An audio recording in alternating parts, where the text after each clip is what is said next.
Assalamualaikum dan salam Sarawakku sayang, bersama saya Mariam Zanariah Ibrahim. Fokus berita, seramai 60 orang individu yang terdiri daripada golongan asnaf, golongan kurang upaya dan ibu tunggal menerima sumbangan daripada isteri kepada Tuan Yang Terutama yang di-Pertuan Negeri Sarawak Tuan Puan Datuk Patinggi Ruagat Krudi Taib. Sumbangan tersebut diberikan dalam satu Majlis Jalinan Kasih 2023 Anjuran Astana Negeri Sarawak di Miri pada Isnin. Difahamkan penerima terdiri daripada 30 orang dari kawasan Dewan Undangan Negeri Dun Bekenu, manakala selebihnya adalah dari kawasan Dun Lambir. Turut hadir ialah Timbalan Menteri Pembangunan Wanita, Kanak-kanak dan Kesejahteraan Komuniti, Datuk Rozi Yunus, Timbalan Menteri Belia, Sukan dan Pembangunan Usahawan Dr. Ripin Lamat, isteri kepada Datuk Gerawat Gala Datin Esther Balan dan Pegawai Daerah Miri Siti Rohani Yusof. Sementara itu, persiapan dan persediaan untuk menyambut perayaan Gawai Dayak 2023 yang akan berlangsung di Pusat Konvensyen Borneo Kuching BCCK pada Rabu ini berjalan lancar. Sesi rapta yang berlangsung selama 2 hari iaitu pada Isnin dan Selasa dilakukan adalah untuk memastikan kelancaran majlis pada 7 Jun ini. Timbalan Premier Sarawak berangkap pengerusi Jawatankuasa Induk Perayaan Gawai Dayak 2023, Datuk Amar Douglas Ugambas bersama isteri Datin Amar Doreen Mayang turut hadir bagi meninjau persiapan yang dilakukan. Dalam pada itu, Tuan Yang Terutama yang di-Pertuan Negeri Sarawak, Tun Pehin Sri Abdul Taib Mahmud dan isteri Tuan Puan Datuk Patinggi Ruagat Krudi Taib dijangka hadir menyerikan majlis makan malam ini. Turut akan hadir ialah Perdana Menteri Datuk Seri Anwar Ibrahim, Premier Sarawak Datuk Patinggi Tan Sri Dr. Abang Abdul Rahman Zuhari Tun Datuk Mengopeng dan isteri Puan Sri Datuk Amar Jumaani Tun Tuanku Bujang dan Timbalan Perdana Menteri Datuk Sri Fadilah Yusof. Menurut Datuk Amar Douglas Ugah, pelbagai program menarik akan berlangsung sepanjang majlis tersebut termasuk persembahan gendang pampat serta persembahan daripada artis tempatan yang terdiri daripada Ricky L, Melissa Francis, Rosie Mila dan Eddie Kuing. Persembahan khas seperti peragaan pakaian tradisional oleh Kumang Keling, Dayung Sangon dari Pogan, Keligit dan Belawan turut berlangsung bagi memeriahkan lagi perayaan Gawai Dayak 2023 itu nanti. Sementara itu, Tun Pehin Sri Abdul Taib akan mengetuai nyerada air pengayu atau gawai TOS bersama-sama semua jemputan. Di Sematan pula, Kem Komunikasi Belia ke-11 YCC Anjuran Kuching Toastmasters Club telah berjaya mencapai matlamatnya dalam memperkasa anak muda Sarawak dengan meningkatkan keupayaan mereka dalam berkomunikasi. Program yang diadakan selama 3 hari bermula 3 hingga 5 Jun itu telah menghimpunkan lebih 250 peserta di kem PLKN Putra Sentosa.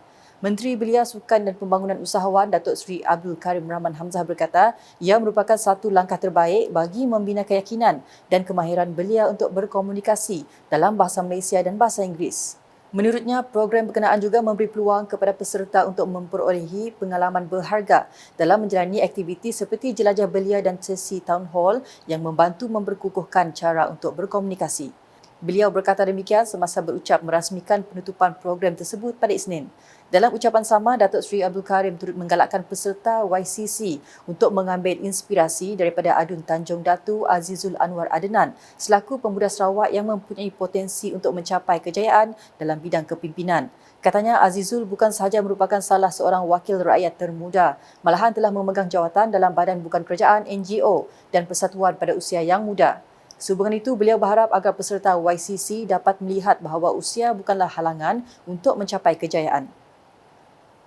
Manakala Ahli Parlimen Puncak Borneo Datuk Willy Mongin telah meluluskan dana sebanyak RM30,000 kepada Jawatankuasa Kemajuan dan Keselamatan Kampung JKKK Kampung Simboh pada Ahad.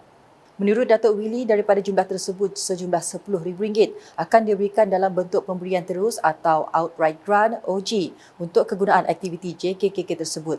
Manakala sejumlah RM20,000 lagi adalah untuk membaik pulih padang bola sepak di bawah projek Mesra Rakyat. Ujar beliau dengan adanya dana itu, JKKK Kampung Simboh dapat menggunakannya untuk memenuhi keperluan mendesak dalam kampung. Di samping itu, katanya penduduk setempat juga akan mempunyai kemudahan yang lebih baik bagi aktiviti sukan dan rekreasi.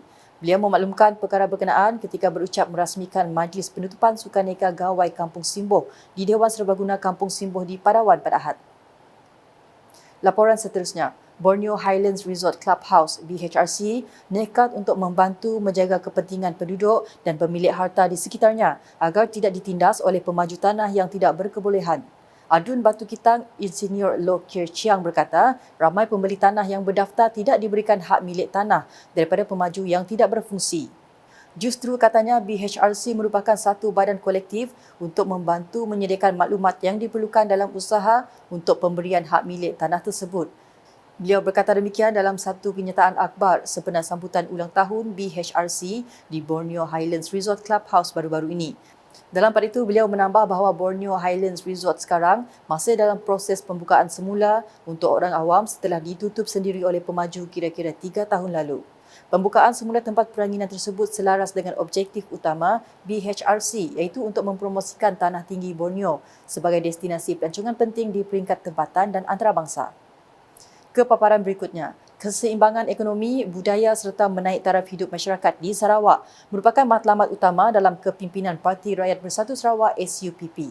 Adun Meradong merangkap pengerusi SUPP Cawangan Bintangor, Datuk Ding Kuong Hing berkata, usaha meningkatkan taraf hidup masyarakat serta memperkasakan golongan belia dan wanita juga menjadi keutamaan dalam memacu perkembangan ekonomi di Sarawak.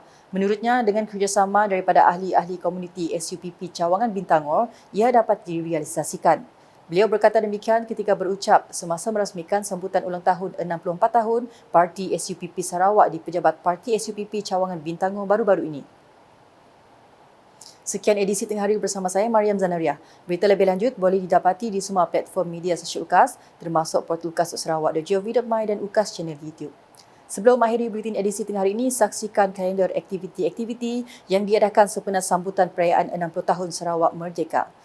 #menyebar fakta. Salam UKAS.